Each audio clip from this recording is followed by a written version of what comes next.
This is Fox Live, or this is live now from Fox on YouTube. I've watched these guys before. By all means, subscribe to them. Go and see their things. Watch their stuff. To like the video. When this gets put on YouTube, I'll link it in the description. By all means, go check them out. Not taking away anything that they did, and I'm not stealing anybody's content. Let's go. What we just sort of learned there, I want to bring into the conversation legal analyst Nima Rahmani. Nima, thanks so much for being with us here on Live Now from Fox. Of course, when it comes to some of these SNAP issues, it really hits home for people. We were just listening into that press conference with that man talking about he's disabled, he's on a fixed income, and these SNAP benefits are not coming. What did we just now learn through the court system as the government still remains shut down at this hour? Thanks for having me, Christina. And like you said, before we get on, from what I understand, before we go, from what I know, the federal court system is ordering Trump to use reserve funds that are specifically there to pay for SNAP in case of emergencies. The only problem is the amount that's in that fund is something like $6 billion. But in order to fund SNAP for, let's say, a month, I believe, in order to fund like the entire country's like supplemental nutrition and assistance program, SNAP program, in order to fund that program, it requires about $8 billion a month, I believe, to fully fund it. Like for everybody that's currently on it at current levels, stuff like that, it requires about $8 billion, and we only have like $6 billion in the reserve account for that. So they're ordering Trump to pay for that out of the reserve account, and Trump said, well, there's not enough money in the account to do that, or the Trump administration at least said there's not enough money in the account to do that. So you're going to have to come up with a way for me to make those. And so now I believe they're trying to order Trump to use tariff money or money that we're getting from tariffs to pay for that, and Trump is saying no. So I don't know. I know that they were whole ass against tariffs, though, so I'm trying to figure out when those became a good thing. Sure, I'm glad we have that revenue stream. More than 42 million Americans do receive these benefits. 1 in 8 people in the United States. So this is a big deal. Also, as far as I know, at the beginning of the Biden administration, there were 17 million people in the U.S. Country on the SNAP program, and after Joe Biden, there are 41 million people on that program. So make with that what you will. For a lot of folks. So let's talk about the latest developments today in the legal case. So yesterday, the judge, like you said, ordered the federal government, specifically the Department of Agriculture, to dip into another pool of money. It's called Section 32 WIC, commonly referred to as women, infants, and children. So this is a separate. Okay, all right. So this is, I guess, what I was wrong. This I would believe whatever they say. Pool of money. There's $23 billion there, and the judge said you have to dip into this other pool to pay the SNAP benefits. Why does that matter? Let me remind you, during the Biden administration, when there were hurricanes and shit that ripped apart North Carolina, and everybody was getting $700 like from the government as kind of a big fuck you. To be fair, that is what the payment is from that budget that the government has. Nobody was advocating for pulling money from other budgets to help out the hurricane victims. I'm just saying. Everyone was like, yeah, but that's a different budget. Like, okay. This is a different budget, right? I mean, is that how this works, or is it just kind of do whatever you say?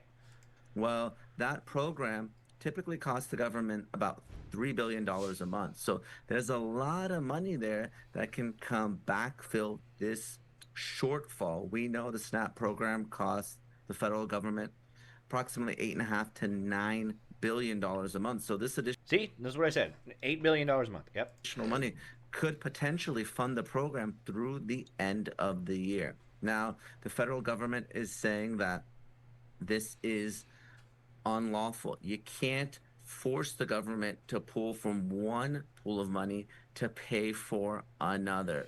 Now, this Section 32 program, it was funded by 1932 congressional law called the Agriculture Adjustment Act.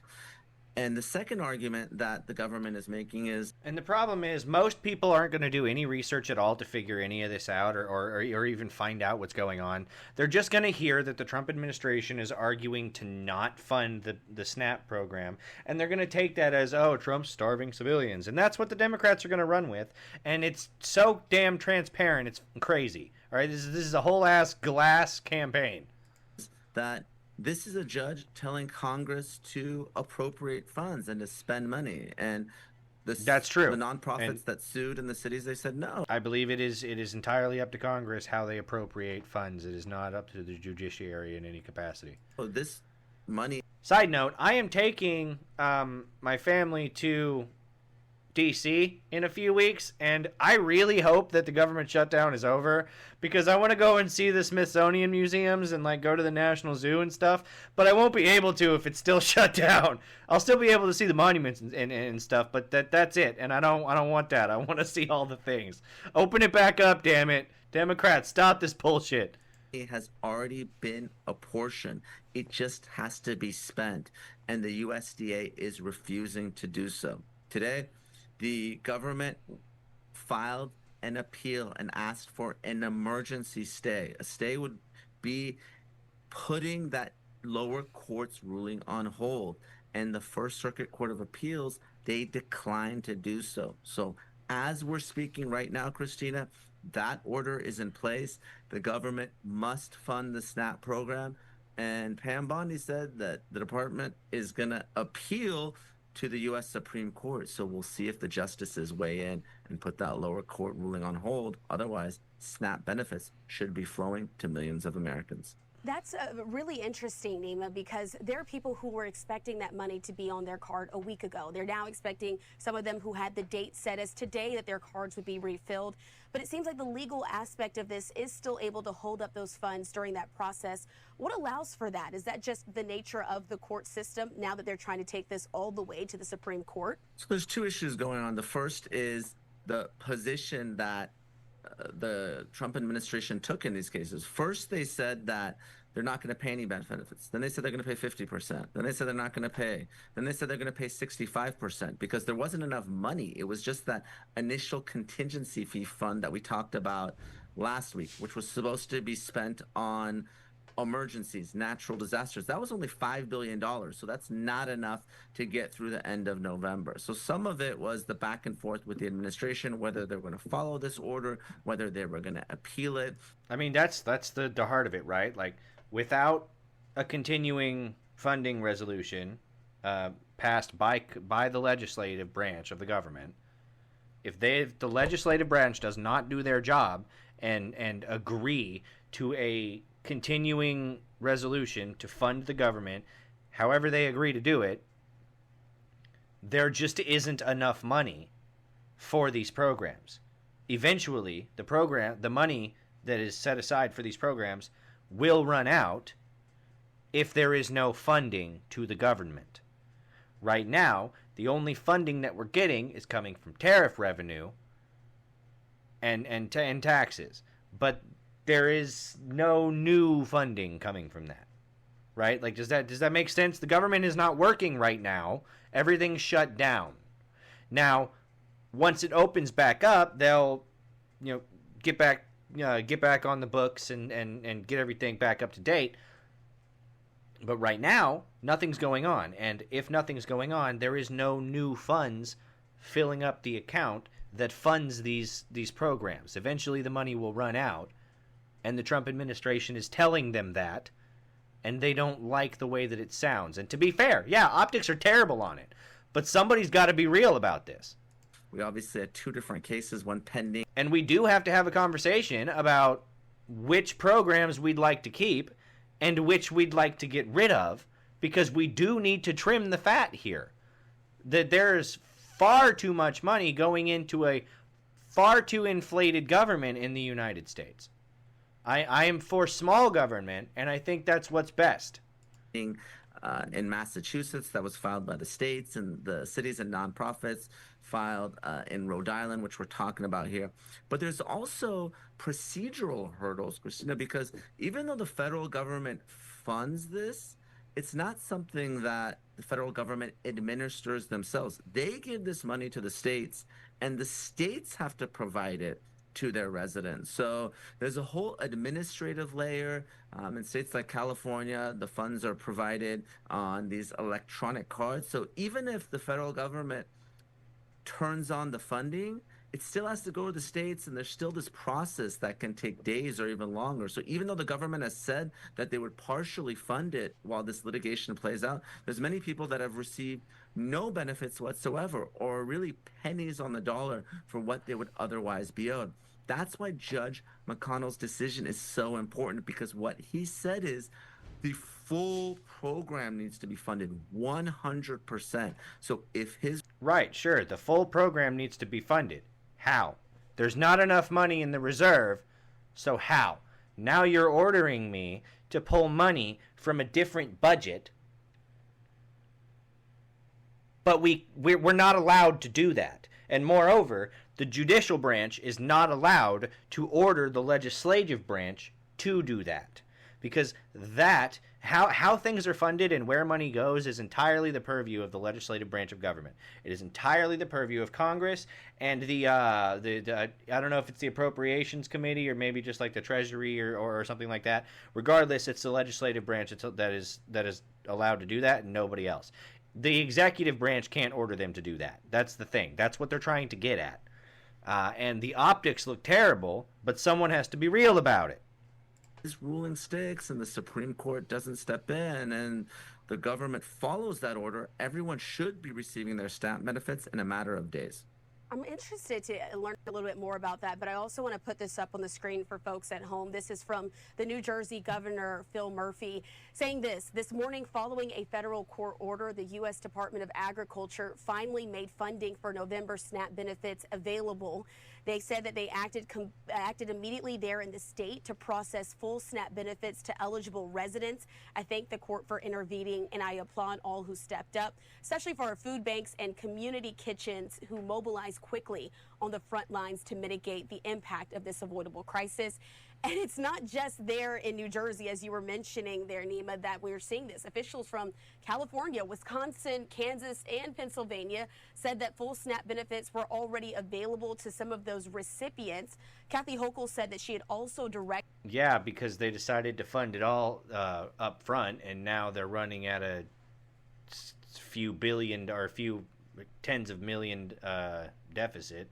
Or Kansas is anyway. They're at like a $20 million deficit in their budget because they were expecting to be, because they're like, so the state programs are subsidized by the government also. So it's like, if they want to front all the money for that, well, now if they don't get paid their portion by the Fed, then it just, they run at a deficit, and that's just how that is. Directed the state agencies to issue those full benefits.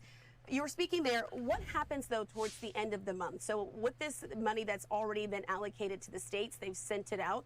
Could they still be in a holding pattern if this issue isn't ultimately resolved? They can. So what some states did is preemptively pay the funds out of the state budgets, anticipating that the federal government would reimburse them at some point. That way, folks wouldn't go hungry. There are other states that have been waiting. This is what I was just saying.